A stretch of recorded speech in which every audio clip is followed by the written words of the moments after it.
ఇవాళ ఉదయం 11 గంటలకు తాడేపల్లిలో వైఎస్ జగన్ ప్రెస్ మీట్ నిర్వహించనున్నారు. ప్రజా సమస్యలు, తాజా రాజకీయ పరిణామాలపై మాట్లాడనున్నారు. అనంతపురం జిల్లా తాడిపత్రిలో టీడీపీ నేత జేసీ ప్రభాకర్ రెడ్డి వర్గీయులు మరోసారి బరితెగించారు. ఓ మద్యం వివాదంలో మాజీ ఎమ్మెల్యే కేతిరెడ్డి పెద్దారెడ్డిని ఇరికించేందుకు మార్ఫింగ్ ఫోటోలు విడుదల చేసి అరాచకానికి ఒడిగట్టారు.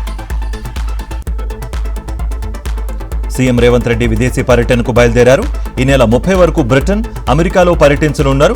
విద్య, పరిశోధన, నైపుణ్యాభివృద్ధి, అంతర్జాతీయ సంస్థలతో సంబంధాల బలోపేతం వంటి అంశాలపై పర్యటన కొనసాగనుంది. హైదరాబాద్ ఎల్బీ నగర్ కాంగ్రెస్ సీనియర్ నాయకుడు జక్కిడి ప్రభాకర్ రెడ్డిని సస్పెండ్ చేస్తూ టీపీసీసీ క్రమశిక్షణ కమిటీ ఆదేశాలు జారీ చేసింది. వ్యక్తిగత దూషణలు చేయడంతో చర్యలు తీసుకుంది. పరకాలలో CM Revanth Reddy, senior MLA Revuri Prakash రెడ్డిపై కొండా సుష్మిత చేసిన అనుచిత వ్యాఖ్యలపై టీపీసీసీ క్రమశిక్షణ కమిటీ స్పందించింది. 3 రోజుల్లోగా దీనిపై వివరణ ఇవ్వాలని మంత్రి కొండా సురేఖను ఆదేశించింది. కళ్యాణ లక్ష్మి, షాదీ ముబారక్ పథకాలపై స్టే ఎత్తివేయాలన్న తెలంగాణ ప్రభుత్వ విజ్ఞప్తిని హైకోర్టు తిరస్కరించింది.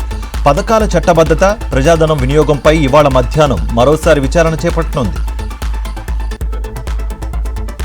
మాజీ ఎమ్మెల్యే రేగా కాంతారావుకు హైకోర్టులో ఊరట లభించింది. ఓ యువతి ఫిర్యాదుతో తనపై నమోదైన లైంగిక వేధింపుల కేసును కోర్టు కొట్టివేసింది. రేగా కాంతారావుకు ఊరట లభించడంతో బీఆర్ఎస్ శ్రేణులు టపాసులు కాల్చి సంబరాలు చేసుకున్నారు. ఏపీలో జూడాల సమ్మెతో సామాన్యులకు వైద్య సేవలు కరువయ్యాయి. ఆసుపత్రుల్లో నిరుపేదలు తీవ్ర అవస్థలు పడుతున్నారు. అయినా ప్రభుత్వం ఎలాంటి చర్యలు తీసుకోకపోవడంపై ప్రజల్లో తీవ్రమైన వ్యతిరేకత వ్యక్తమవుతోంది. రాయలసీమకు నీటి సమస్య పొంచి ఉందని మేధావుల ఫోరం సమన్వయకర్త పురుషోత్తం రెడ్డి ఆందోళన వ్యక్తం చేశారు. శ్రీశైలంలో నీటి నిల్వలు ఉన్నప్పటికీ పోతిరెడ్డిపాడు నుంచి పూర్తి స్థాయిలో నీటిని విడుదల చేయకపోవడం ప్రభుత్వ నిర్లక్ష్యమేనని ఆరోపించారు. సిద్దిపేట జిల్లా అప్పనపల్లి వద్ద కారు అదుపు తప్పి బావిలోకి దూసుకెళ్లింది. ఈ ప్రమాదంలో భార్యాభర్తలు, 2 చిన్నారులు మృతి చెందారు. కుటుంబం మొత్తం మృత్యువాత పట్టడంతో బంధువుల రోదనలు మిన్నంటాయి.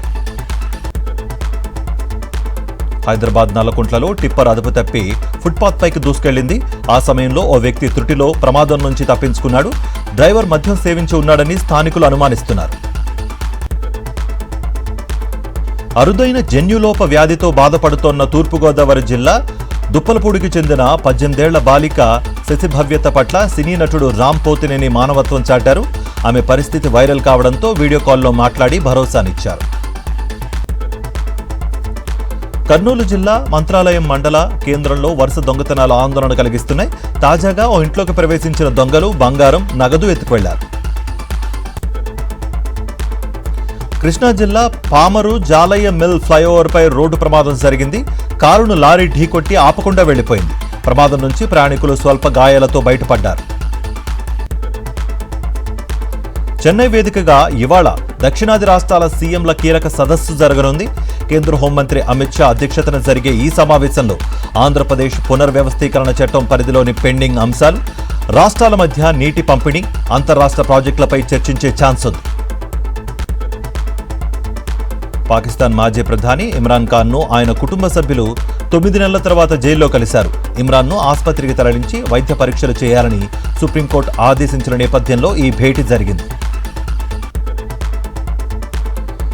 కెన్యాలో ఘోర ప్రమాదం జరిగింది. సంబూర్ కౌంటీలోని మౌంట్ ఒలొలోక్వే వద్ద విహారయాత్రకు బయలుదేరిన హెలికాప్టర్ కుప్పకూలిపోయింది. ఈ ప్రమాదంలో 7 మృతి చెందినట్లుగా అధికారులు ధృవీకరించారు. ఇరాన్కు ఫైనాన్షియల్ లేదా లాజిస్టికల్ సపోర్ట్ అందించే దేశాలు తీవ్ర పరిణామాలు ఎదుర్కొంటాయని ట్రంప్ హెచ్చరించారు. ఇరాన్కు తనకంటే గొప్ప డీల్ను ఎవరూ ఆఫర్ చేయలేరని, కానీ ఇరాన్ దాన్ని తీసుకోవడంలో ఫెయిల్ అయిందని కామెంట్స్ చేశారు.